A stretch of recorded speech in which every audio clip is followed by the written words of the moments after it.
Pourquoi Madame X est-elle morte?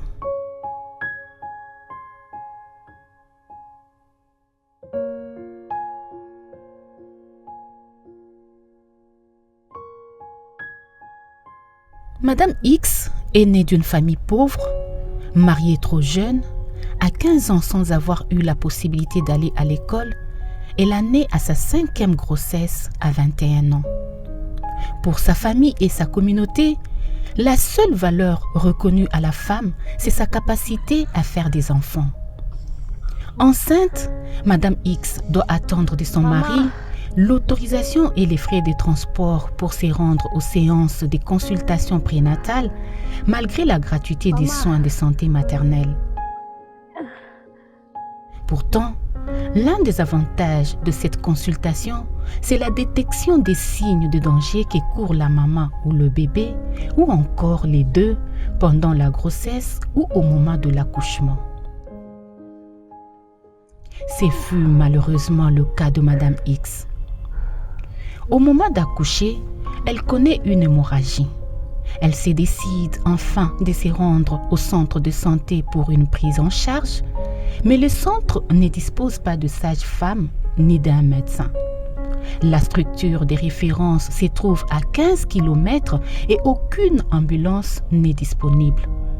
L'infirmier du centre décide de prendre les cas en charge, mais Madame X et son bébé succombent pendant l'accouchement. Madame X vient s'ajouter sur la liste des femmes qui meurent toutes les heures à cause des complications liées à la grossesse et à l'accouchement en République démocratique du Congo.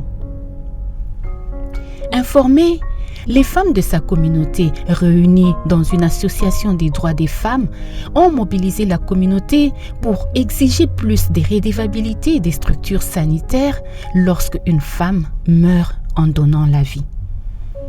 Elle demande au ministère de la Santé d'affecter du personnel qualifié et de renforcer les capacités de prise en charge des femmes dans les centres de santé du village. La revue des décès maternels effectuée à la suite de la mort de Madame X a révélé que Madame X a saigné durant sa grossesse, mais elle ne savait pas que c'était un signe de danger qui nécessitait un suivi médical.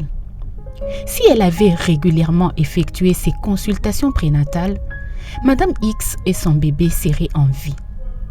Notez qu'une femme enceinte doit faire au moins 8 consultations prénatales auprès d'un prestataire qualifié. Madame X avait aussi une anémie et n'a pas pu recevoir du sang car la formation sanitaire de la communauté ne dispose pas d'une banque de sang.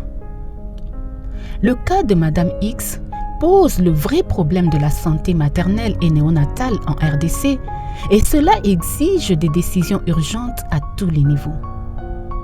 L'histoire de Madame X peut être celle de n'importe quelle femme ou jeune fille de n'importe quelle communauté.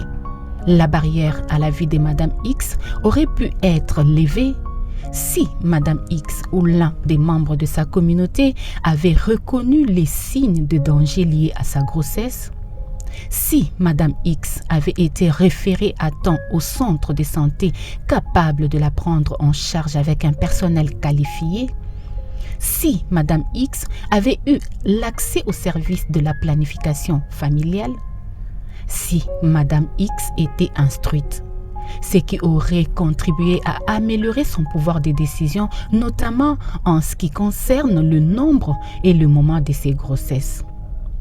Alors, peu importe où nous vivons, qui nous sommes ou ce que nous faisons, nous avons le devoir d'élever toutes ces barrières.